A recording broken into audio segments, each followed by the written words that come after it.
Assalamualaikum warahmatullahi wabarakatuh.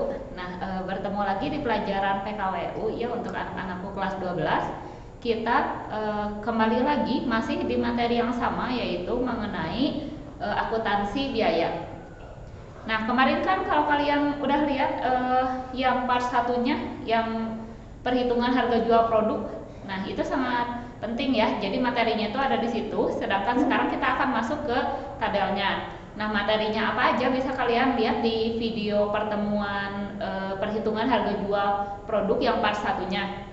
Jadi sekilas info aja ya, di video itu membahas tentang metode perhitungan HPP. HPP itu apa? HPP adalah harga jual produksi. Jadi perhitungan dari biaya non produksi dan biaya produksi yang ditambahkan gitu.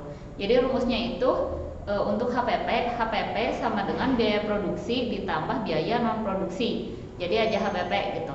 Tapi kalau untuk total biaya produksinya itu sendiri itu bisa ditambah biaya administrasi umum, biaya pemasaran gitu dan lain-lain ya. Nah, untuk materinya silahkan yang belum nonton kalian nonton dulu yang itu gitu, karena gak akan nyambung kalau kalian langsung nonton yang ini, biasanya gak akan ngerti gitu. Nah, di materi yang sebelumnya kan ibu membahas tentang full costing dan variable costing. Nah, full costing itu adalah penjumlahan seluruh akun secara bersamaan di dalam satu tabel gitu. Jadi tidak dipisahkan antara biaya overheadnya. Jadi biaya overhead variabel itu langsung aja satu gitu, satu akun. Nggak dipisahkan jadi biaya overhead variabel, biaya overhead jadi ada biaya administrasi variabel, biaya pemasaran variabel, nggak kayak gitu. Jadi langsung aja disatukan. Tapi kebalikannya kalau biaya variabel costing yang tadi ya, kalau ada full costing ada variabel costing. Nah, kalau variabel costing itu dipisahkan satu-satu. Maksudnya itu yang tadi, jadi si akunnya itu lebih banyak. Jadi kalian menomori akunnya juga harus lebih banyak. Nah, kita bahas dulu yang pertama yang full costing.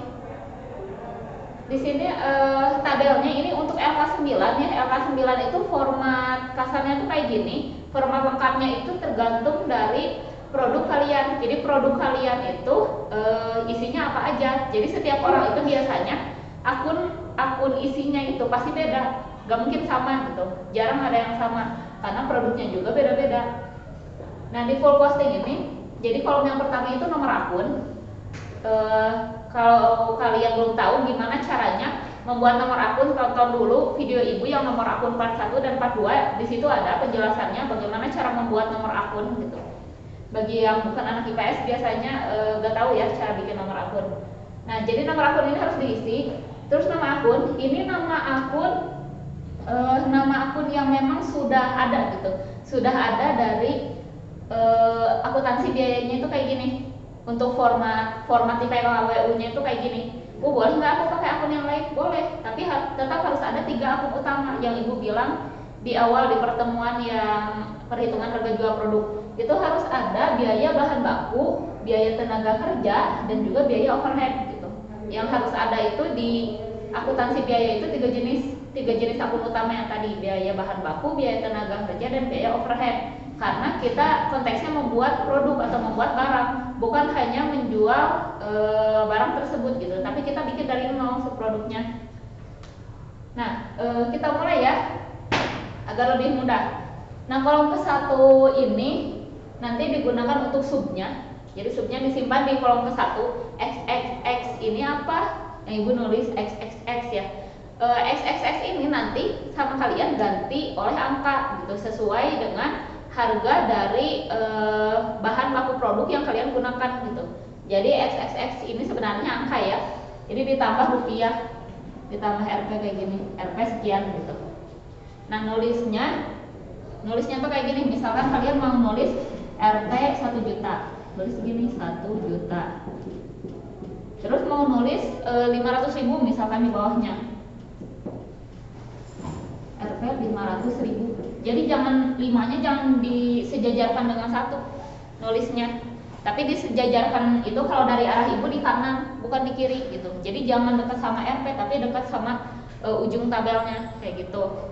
Untuk penulisan angka ini, jadi penulisan angka juga harus rapi. Kalau kalian nulisnya 1 juta 500 nanti di dieu nol nanti terus saja yang salah ya, kalau di akuntansi salah. Jadi yang bacanya itu pusing. apakah ini 5 juta atau 500.000 gitu kan, sering ketuker ya. Nah, kita mulai dari nomor akunnya. Seperti yang sudah Ibu katakan, yang namanya biaya itu masuk golongan beban. Beban itu kategorinya 5. Berarti biaya bahan baku ini nomornya 5. 5-nya 5 nomor berapa, Bu? Jawabannya adalah 5 1 1 karena ada di urutan yang pertama 5 1 1. Udah 3 digit, Bu. Kenapa enggak 5 aja atau 5.1 aja? Kenapa enggak 2 digit gitu? Karena yang hanya ada sub akun yang 2 digit itu hanya untuk 3 akun utama yang pertama, yang harta, kewajiban, dan modal gitu. Harta dan kewajiban, dua bukan 3, 2 akun utama. Jadi yang 3 ke belakangnya itu langsung 3 digit, jadi nggak ada subnya, langsung aja 3 5 1 1 biaya bahan baku. Misalkan kalian ingin membuat tempat pensil dari kain flanel, misalkan dari kain flanel ya, yang mudah misalkan, berarti bahan baku utamanya adalah kain flanel. Tanpa adanya kain flanel, tempat pensil kalian itu tidak akan jadi gitu. Nah, maka kita tulis di sini kain flanel. Kain flanel, misalkan kain flanel sekian gitu. Nah, nomor untuk kain flanel berapa nomor akunnya? Karena Ibu menuliskan kain flanel itu ada di biaya bahan baku, berarti nomor untuk kain flanel adalah 511.1. Misalkan kalian ingin menggunakan slating, memang tempat pensilnya itu memang harus pakai slating gitu. Kalau nggak pakai slating nggak bisa, misalkan modelnya itu memang kayak gitu yang diinginkan berdasarkan kuesioner. Berarti tinggal tulis aja di sini. Berarti slating adalah bahan baku utama, bukan hiasan gitu ya. Nah, slating di sini berarti 511.2. Kenapa hanya ujungnya saja yang berubah, sedangkan 3 digit pertamanya tidak berubah? Karena kedua jenis bahan baku ini masuk ke akun biaya bahan baku. Jadi anaknya biaya bahan baku. Karena itu nomornya harus 511.2. Setting. Nah, apakah total biaya bahan baku dikasih nomor akun? Ini nggak usah dikasih nomor akun karena judulnya juga total. Nah, berarti tinggal ditulisin aja RP sekian, misalkan 10.000 misalkan kain panelnya. Terus ratingnya 3.000, berarti di sini RP 13.000. Jadi total penjumlahannya untuk total biaya bahan baku simpan di kolom kedua. Bu, aku nggak mau pakai tabel, misalkan mau pakai tabel ya boleh, tapi tetap harus kayak gini penulisannya, harus rapi. Kenapa tidak sejajar aja di sini? Nah, jawabannya karena nanti total biaya bahan baku ini akan ditambahkan total-total yang lainnya juga. Jadi tidak boleh hanya satu kolom, harus ada di kolom kedua, kayak gitu ya. Ingat, sedikit-sedikit dulu memahaminya ya. Kalau misalkan nggak ngerti langsung nanya gitu, jangan kalian langsung bikin lapor tengah kita langsung nggak bikin laporan, nyangka langsung salah, jadi kurang berfaedah gitu ya. Kalau belum ngerti mah pelajari dulu, pahami dulu sampai mengerti. Nah, yang kedua itu adalah biaya tenaga kerja. Tadi kan Ibu bilang ini adalah salah satu akun utama yang harus ada di akuntansi biaya gitu. Di full costing ada, di variabel costing ada, sama aja, cuman rincinya itu lebih rinci variabel costing. Nah, biaya tenaga kerja karena ini termasuk akun utama, bukan anaknya biaya bahan baku, berarti nomornya adalah 512. Nah, biaya tenaga kerja ini punya akun lagi yang sudah dijelaskan di part 1-nya perhitungan harga jual produk ya, yaitu beban gaji atau upah. Beban gaji atau upah berarti nomornya adalah 512.1. Kalau misalkan ada lagi di bawahnya berarti 512.2. Total nggak usah kayak gitu. Itu cara penomorannya ya. Kalau misalkan ini tidak ada, kalian tidak menggaji pegawai, maka kalian cukup kosongkan saja. Kosongkan saja, yang dimaksud itu kosongkan angkanya. Jadi nggak usah ditulis angkanya. Kalau misalkan nggak ada, langsung aja strip kayak gini. Yang ini akun kedua nggak usah ada, yang ini yang keduanya nggak usah ada. Cukup di strip aja, yang di sininya juga nanti di strip kalau tidak ada. Tapi kan kenyataannya pada saat kalian membuat produk di lapangan itu tidak mungkin dikerjakan oleh si pemilik, pasti kalian mempekerjakan pegawai gitu. Bahkan bisa lebih dari satu orang, kan tergantung banyaknya produk yang ingin kalian buat kayak gitu. Nah, setelah kalian menuliskan jumlahnya di sini, gajinya sebulan berapa atau per produksi berapa, tuliskan di sini. Kalau ada misalkan RP sekian ya, XX. Nah kayak gitu. Nanti kan disimpannya di sini totalnya. Kalau ada satu juga, misalkan nih enggak gajinya 2 juta per bulan, tulisannya 2 juta. Berarti di sininya 2 juta, sama kayak yang ini. Kenapa? Hanya karena ada satu akunnya. Kalau misalkan ada 2 ya ditambahkan kayak gini. Kalau dalam akuntansi itu kalian tidak usah menulisan tambah kayak gini, tidak usah menulisan kurang. Kenapa? Karena dalam akuntansi jika tidak ada tambah atau kurang apapun, ini berarti ditambahkan. Kalau ibu ngasih kurung kayak gini, ini berarti dikurang. Jadi cirinya itu adalah dikurungin atau enggak gitu si angkanya ya. Kalau nggak dikurungin berarti itu ditambah, langsung aja ditambahkan. Gak usah pakai tambah atau kurang, gak usah, langsung aja. Nah yang berikutnya yang ketiga, biaya overhead variabel. Ini juga masih akun utama, berarti 513. 513, gak usah dipakai 513.1 karena ini akun utama bukan sub. Nah biaya overhead itu apa saja yang termasuk biaya overhead? Biaya overhead adalah biaya tambahan yang jika tidak ada biaya tambahan itu, apakah produknya masih dapat dibuat? Jawabannya masih bisa. Cuman estetiknya itu kurang gitu. Estetiknya itu kurang tanpa adanya biaya overhead. Jadi kurang sempurna tanpa adanya biaya overhead. Misalkan tadi ingin membuat tempat pensil dari kain panel menggunakan setting. Jadi kan dengan kain panel dan setting tapi tanpa adanya hiasan, maka ya kurang menarik, hanya gitu aja dijahit doang gitu, hanya gitu aja, tidak ada apapun yang menarik yang untuk membeli produk itu gitu. Keinginan untuk membeli produk itu tidak ada karena tidak ada hiasannya. Itu disebutnya biaya overhead. Misalkan biaya overheadnya ditambahkan manik-manik misalkan di sini. Nah manik-manik harganya berapa gitu, atau kalian tambahkan apa kancing atau glitter, itu terserah kalian lah. Yang penting masih relate sama produknya. Ditulis di sini berarti manik-manik nomornya 513.1. Kalau ada lagi di bawahnya berarti 513.2, 513.3 kayak gitu, tinggal diurutkan aja ya. Kan sudah dipelajari di video nomor akun. Nah, jumlahnya ditulis di sini, setelah dijumlahkan totalnya ditulis di bawahnya atau di pinggirnya di sini di kolom nomor 2. Nah, total biaya overhead variabel simpan di pinggirnya di kolom nomor 2 biar nggak pusing ya. Nah yang berikutnya biaya overhead tetap. Nah kalau biaya overhead tetap adalah biaya tambahan yang jumlahnya tidak ikut berubah, jadi tidak mengikuti banyaknya produk yang dibuat. Seperti yang sudah Ibu jelaskan di video sebelumnya. Contoh dari biaya overhead tetap, misalkan biaya listrik, biaya air, dan lain-lain. Jadi misalkan kita tulis di sini beban listrik, beban air dan lain-lain ya. Beban listrik. Nah nomor untuk biaya overhead tetap berapa? Berarti nomornya adalah 514. Beban listrik 514.1, beban air 514.2. Nah kayak gitu. Jadi diurutkan. Nah tadi kalau yang biaya overhead variabel apakah ikut berubah? Tidak, mengikuti produknya. Ibu kan contohnya manik-manik ya. Jadi kalau misalkan kita bikin satu produk tempat pensil, ya berarti beli manik-maniknya untuk satu produk aja. Kalau kita bikin 10 buah tempat pensil, beli manik-maniknya juga kan berarti untuk 10 buah ya. Berarti definisi dari overhead variabel ini adalah biaya yang banyaknya mengikuti jumlah produk yang dibuat gitu. Jadi kebalikan dari biaya overhead tetap. Nah sama aja ini kayak gini, totalnya disimpan di kolom yang kedua, total dari biaya overhead tetap. Nah, jadi ini yang ada di kolom overhead 2 itu adalah semua penjumlahannya, semua totalnya.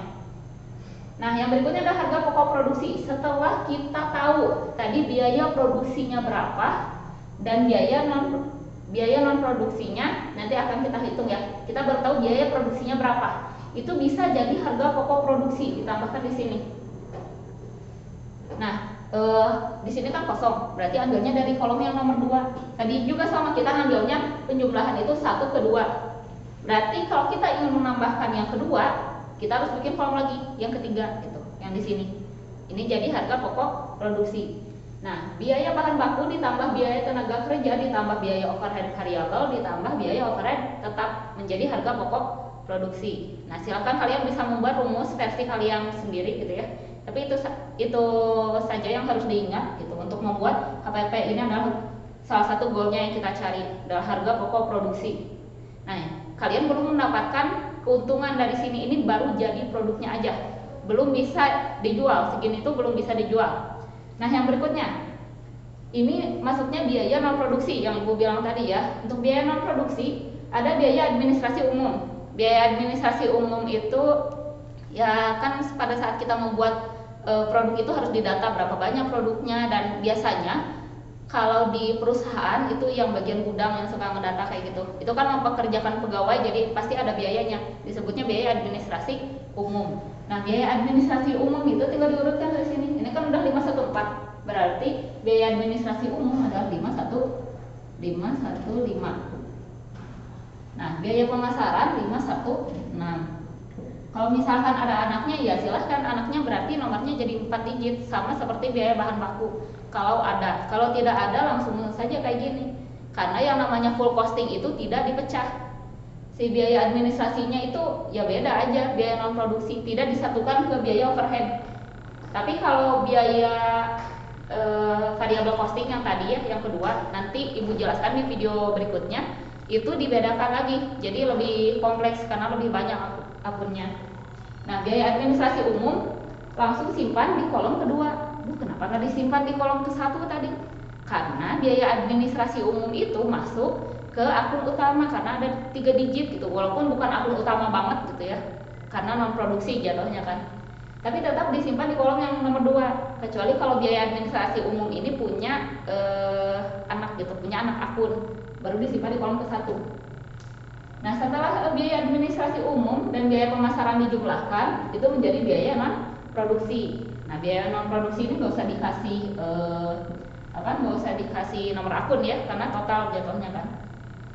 Nah, ini kan sudah ada di kolom ketiga, kita nggak usah bikin lagi kolom keempat, nanti kepanjangan, langsung aja HPP ditambah biaya non produksi, baru jadi total HPP atau total harga pokok produksi yang bisa ini harga bersihnya yang nanti akan dijual. Kalau misalkan kalian modalnya lah cukuran, kalau kalian bikin tadi tempat pensil dari kain flanel modalnya itu 5.000, misalkan satu tempat pensil. Nah, secara logika itu gak mungkin kalian jual 5.000 lagi.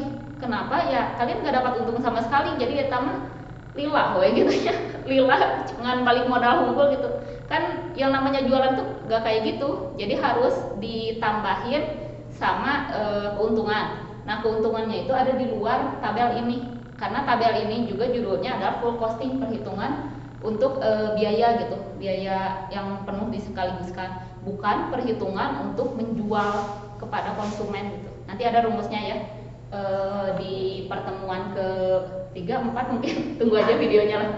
Udah sampai sini, dan inilah yang kita cari. Ini yang disebut total HPP atau modal dari produk kalian. Jadi kalau kalian mau bikin 10 produk, kalian butuh modal berapa itu dihitungnya di sini. Kayak gitu ya. Cukup sekian dulu.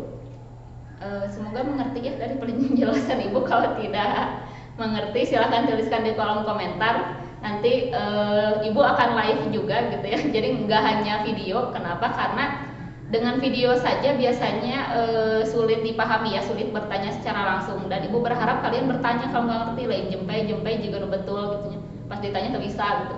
Nah, jangan sampai kayak gitu ya. Terima kasih sudah menonton video ini. Kalau ada yang mau ditanyakan silahkan tuliskan di kolom komentar Classroom postingan ini, bukan di YouTube ya, karena jarang Ibu buka YouTube-nya. Udah segitu aja, jangan lupa di like dan subscribe. Terima kasih yang sudah menonton. Wassalamualaikum warahmatullahi wabarakatuh. Dadah. Ibu PKWU